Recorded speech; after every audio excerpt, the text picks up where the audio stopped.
Welcome back to another episode of Stork Talks. I'm Tom. And I'm Zoe. And this week we talk fungi, and more specifically, we dig into the world of vertical agriculture. For those of you who've heard of the term but can't quite recall what it's all about, vertical agriculture is a type of urban farming that often incorporates a controlled environment, such as a greenhouse, and aims to optimize plant growth through soilless farming techniques such as hydroponics, aquaponics, and aeroponics. Okay, so we will probably come back to those ponics later, I think, Tom. But essentially, the main advantages of utilizing vertical farming technologies is higher crop yield from smaller units of land or space. Crops are also more resistant to weather disruptions because of their placement indoors and because of its limited land usage. Vertical farming is also less disruptive to native plants and animals, leading to better conservation of local flora and fauna, and of course, less pesticides are needed.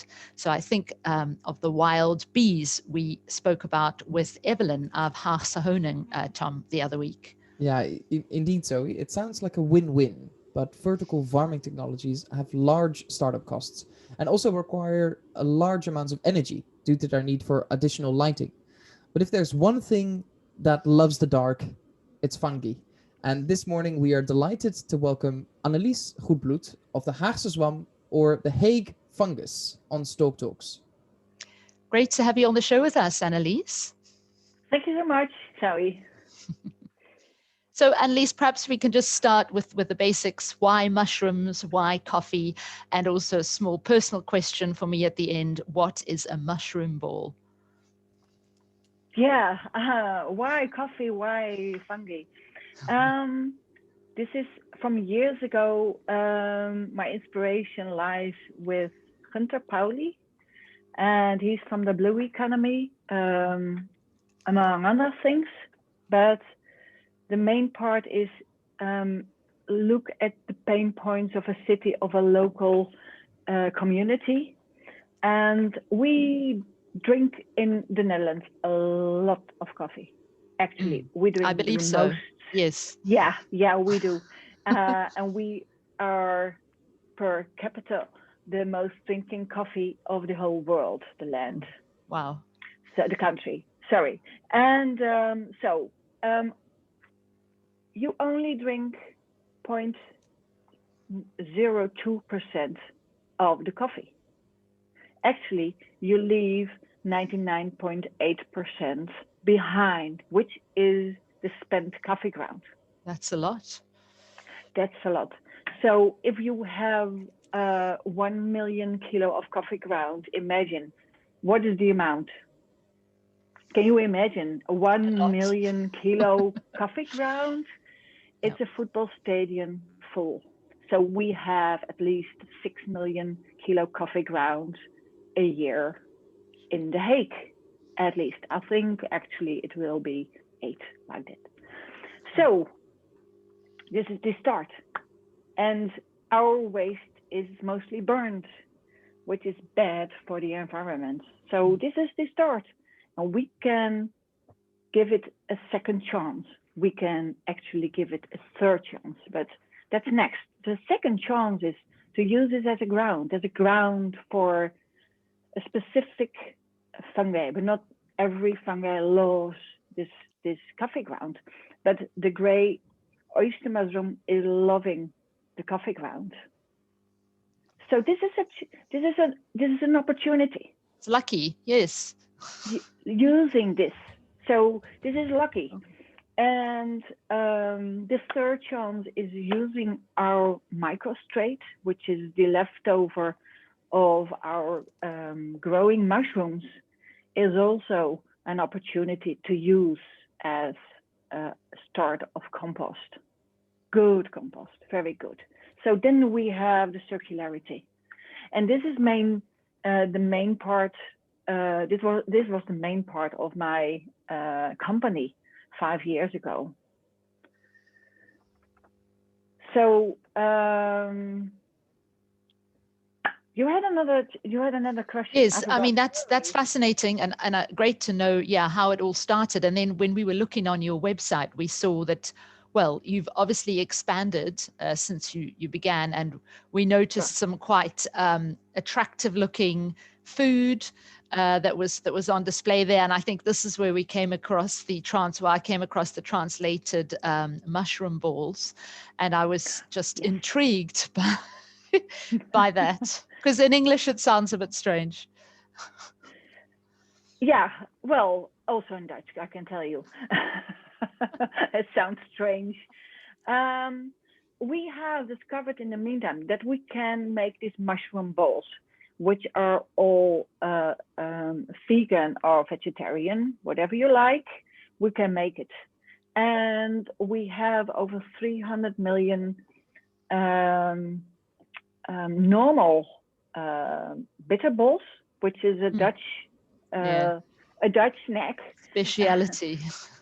So per year we eat 300 million of these bitter balls, but we do not have a vegetarian or a vegan one. But now we are capable of doing this.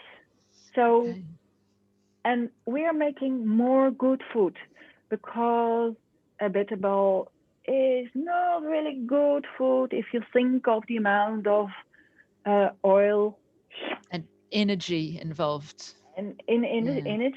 So we actually are making the tapenade of mushrooms, which is also a vegan product and healthy. So we are bringing good food local to a city. This is what we do. And why is it local? Because we think of less miles we have to make to bring it at homes. Do you know what the average distance is for your food on a plate? No, I'm interested to know. 30,000 kilometers. Oh.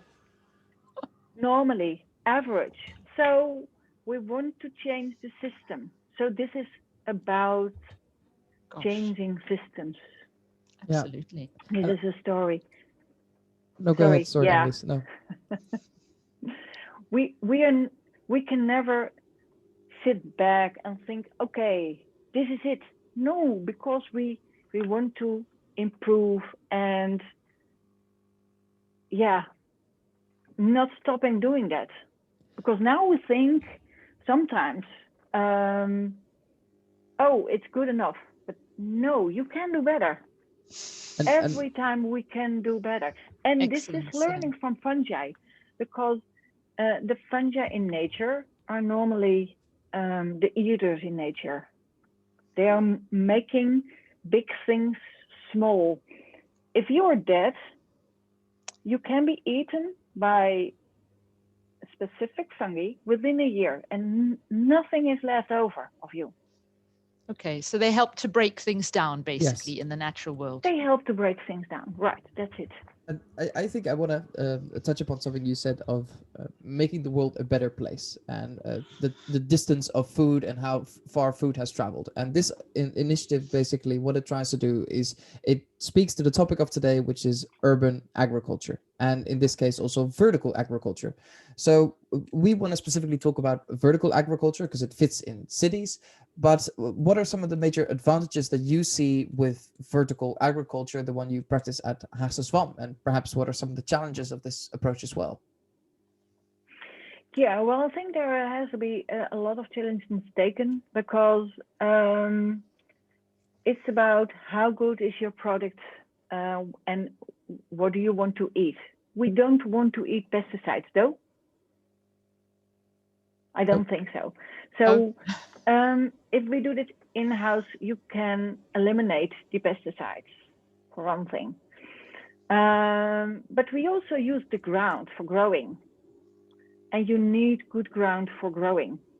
And a good thing is that there are more nutrients in the ground, and that there is life in the ground. So if you are going to do this on a vertical way, you eliminate the climate circumstances.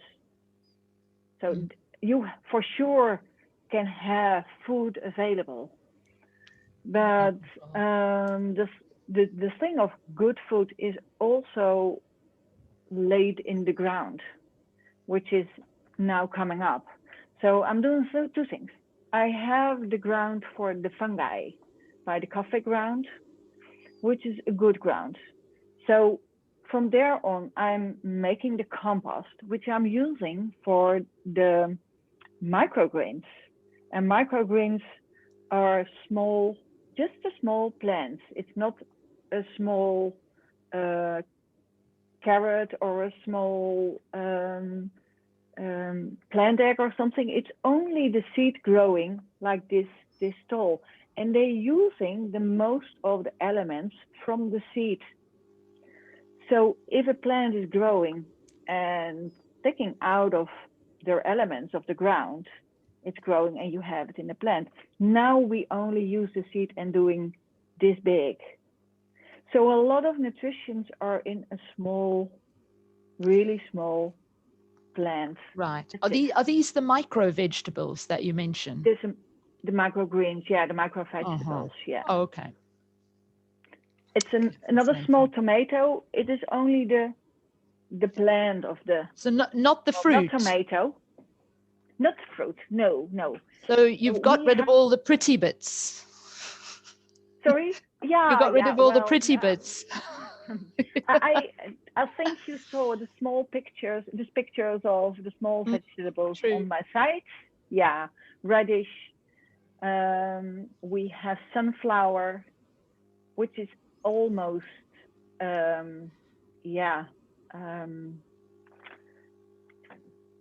don't know how.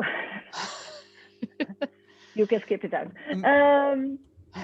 Maybe I had one. Sorry, yeah, no, I had one quick question. And so when you said the vertical agriculture and you need good grounds and you're growing these fungi, was it a concrete choice for you to basically say because in the warehouse, correct me if I'm wrong, they're hanging. You're hanging the coffee grounds. Was that a conscious choice, or was it just possible because fungi can grow that way? Yeah, it's. Everything I made a decision of is how do you say this, a conscious decision. Everything I made, and the decision for this is the bags are hanging. So we have to do with a hygiene factor in our farm, and it's very clean working this way, very clean. So it's nothing touching. You have this, it's only hanging. It's never touching anything. You can clean the ground under without any problem, difficulties. Yeah, without any problem. So it's nice seeing. And in the farm where I'm sitting with the farm, in this building, I mean, people can see and watch.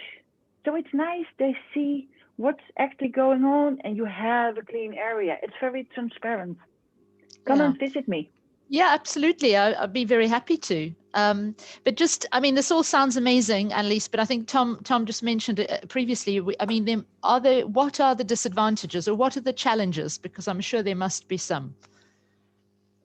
Well, the main challenge, what I was at the beginning, were the conditions for the mushrooms, because you mentioned earlier that you need a dark area, a dark room. Yeah, actually, we have a dark room. Just kidding. But we also need a light room, a room with light and enough humidity in it and enough air in it. So the conditions, this is the most challenging thing of having a real farm. Wow. And I think also what I've read, the startup costs I think are quite high. Is that true? Well, explain to me what is high. Well, compared to more traditional agricultural traditional farming, should we say? Well, I had a 24/7 work week, so that's not good for somebody to do. So I'm saying this after 5 years, but at the time I was working like 24/7 to build it up, literally build it up with building and growing at the same time. So I was learning by doing, and had the opportunity to have enough space where I can build with several kind of stuff. With agriculture plastic, it's a sort of thick plastic, and building my rooms with it, and succeeded in growing mushrooms, and having my son as a robotic engineer and building the system. Mom, I can do cheaper. At the end, it was more expensive actually. But yeah, well, doing things, and yeah, I was convinced in where I was going, where I was headed to. So yeah, you found a way. Things are tough.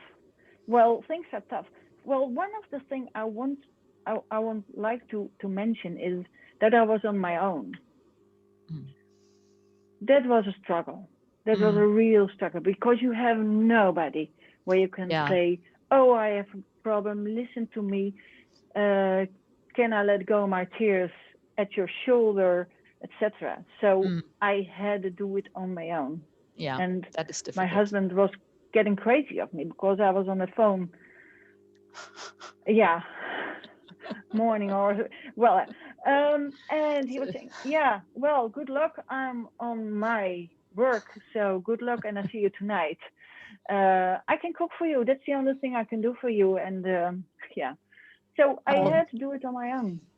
Wow. I guess something is better than nothing, but yeah, I can understand. It also, to me, it seems like a lot of technical expertise were needed, and for that, it might have been helpful to have a sort of a partner who had some of these additional expertise. Yeah, right. Yeah, you can buy everything, but if you do not have the money, well, I was doing this on my own, and just having a little money, but was thinking of every penny I was paying for shit. So not giving anything. Okay. I appreciate it was tough. Maybe, Annelies, we can just move on and talk a little bit just for our listeners to get a sense of, because we're also quite fascinated by this idea that, as you said, we want to keep food local. And our understanding is that you collect the coffee grounds from a 10-kilometer radius. And that also some of your produce is delivered by, or collected and even delivered by bicycle. So could you tell us how that works, in terms of sort of the carbon footprint of your business, and how you try to keep that down? Well, it's not very complicated. Just think, if you are driving a car, a normal, I actually have an electric car at the moment, so it's not CO2 net neutral actually, because they have to build the car. So think of the best way to do it. It's local. We collect the coffee ground by bikes every morning, Monday, Tuesday, Wednesday, Thursday, and Friday, and we are bringing the food to the people they want. And for orders from outside the city, we can do this by post, by mail. Actually, we send the package. But what we can do better is that there are more farmers like us, and we say, if you're from Utrecht, go to Fungi Factory and buy your stuff over there. They have the same stuff we have. And if you're in Dordrecht, go to Patrick from Kwekersgilde and buy your stuff over there, etc., etc.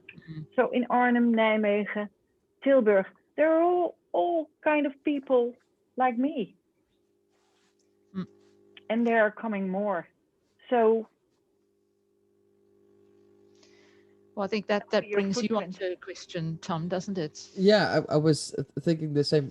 For me, one thing, and I was thinking to what you said about your question is like all these different initiatives and all of the different names that they have. It's not they're not all called, for example, Zwam or whatever, but they all have some sort of a pun with the name and Haagse Zwam, Rotter Zwam, and etc. It's all very creative. And if you are curious, I think you'll be able to find all the names. But indeed, Zoe, we wanted to move on. And one of the questions that we had was related to the hydroponic agriculture. The Netherlands is a world leader, and it's a specific type of urban farming, this hydroponic agriculture. And do you think that this sort of thing that you're doing here at Haagse Zwam as well could be expanded, given the experience, given it could be expanded to other countries, given the wide experience that the Dutch have in this type of agriculture? Yeah, I think so. Yeah, that's no problem. You just have to teach people, and they can do it on their way. Because the different on another place, on another spot, is different. We have here the problems. So, and there the culture is different. So do it your way over there, not just like Starbucks is doing. Oh, we have. If you enter Starbucks, you do not know where you are. True. In which city? Throughout the world. If you enter a McDonald's, it's the same thing. It's stupid. Really. Why?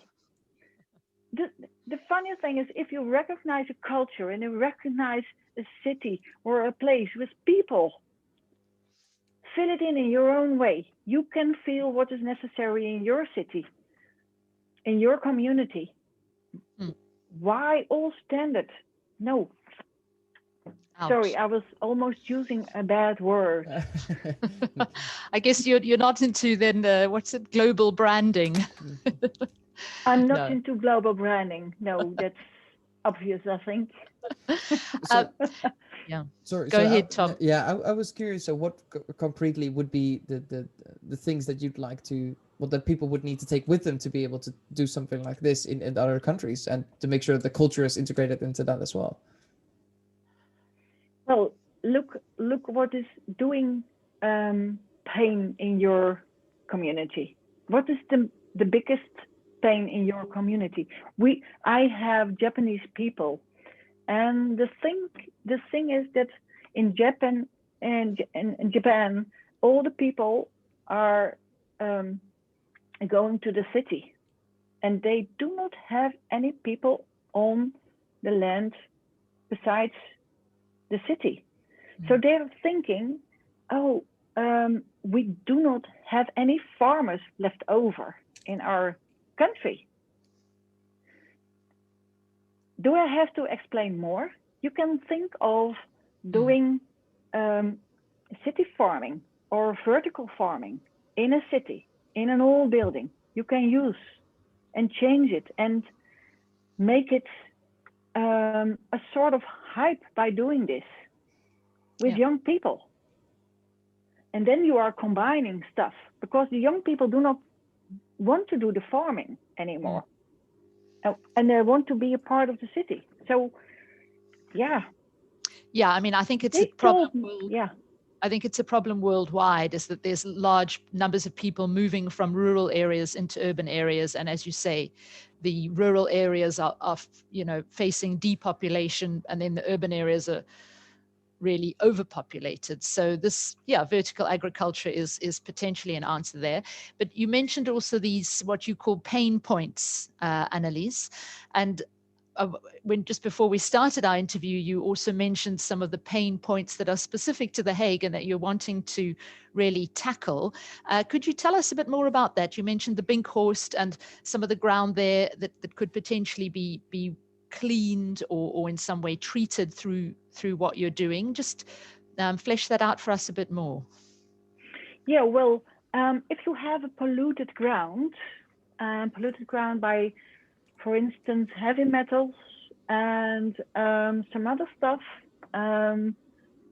you can clean it by injecting it with bacteria and fungi together.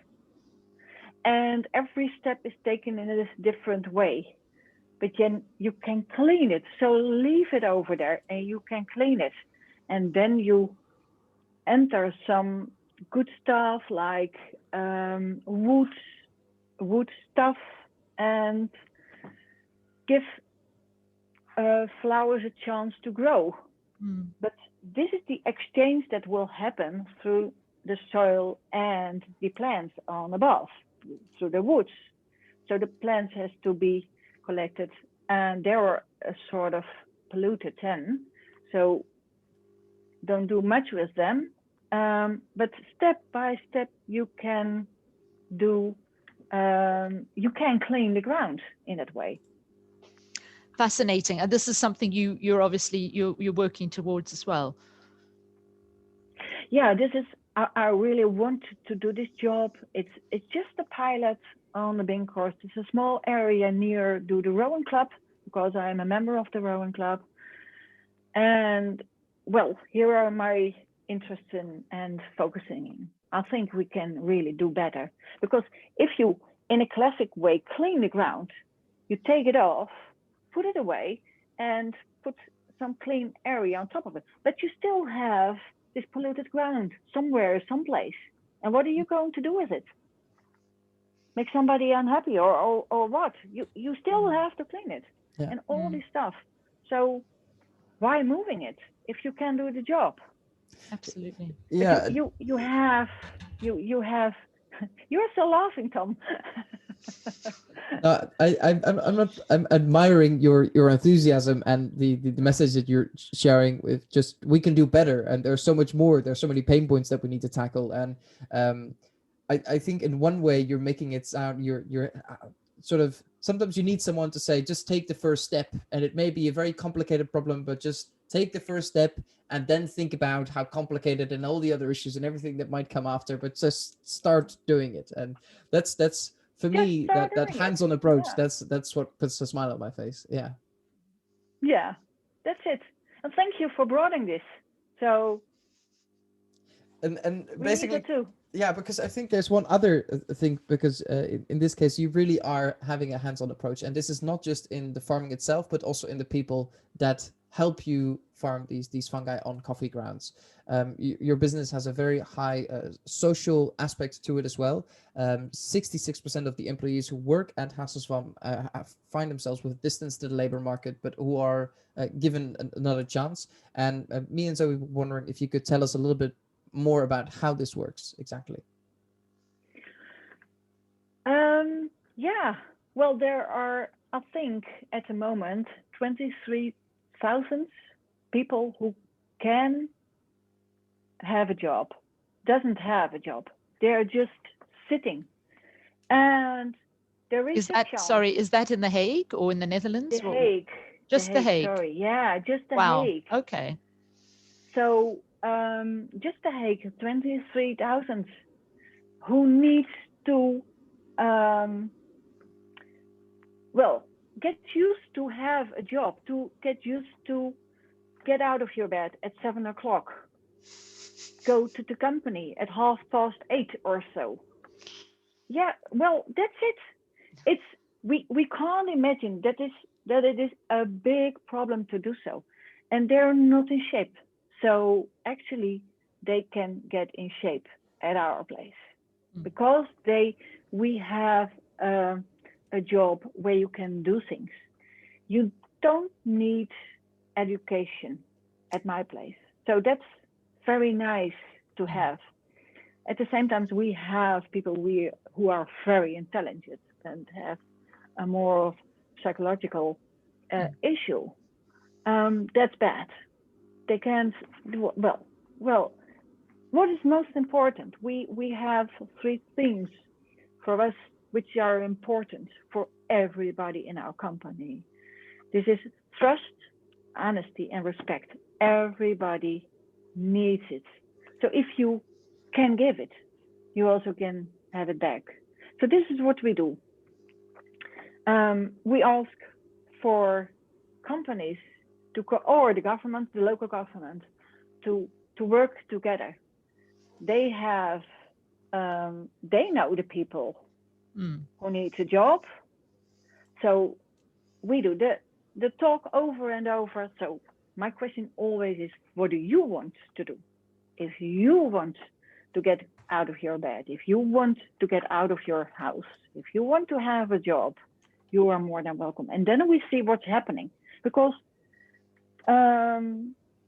it's necessary for the local government to have a function description, which is, I think, a very old system. Like, I have people who do the best they can in the job they want at my place. That's the best for everybody. I'm not asking you to do some very complicated mathematical Equation. question. Yeah, something like that, because you think, oh no, you are doing this job because you like it. So that's the same at my place. You can go whenever you want to go. If you think so, I learned a lot and I want to go on, fine by me. We have a free country, so do so. Congratulations on your new job. So okay. And so most of the people who work with you there, are they these people who have a distance from the labor market? it's your question again, please. So the most of the people. How many of your employees would fall into this category of well, it's an amount. Well, this temperature was taken a while ago, and it was 66%. Now I have some specialists also working at my place. Like, I have a food expert because we are making the food. I have an engineer, robot engineer, who's doing the technique, and I have an operational manager because they work at the moment while I'm doing this interview, for instance. I need them. Otherwise, I can't do any. I cannot do everything. I thought so at the beginning. I can do everything, but no, I can't. Unfortunately. Okay.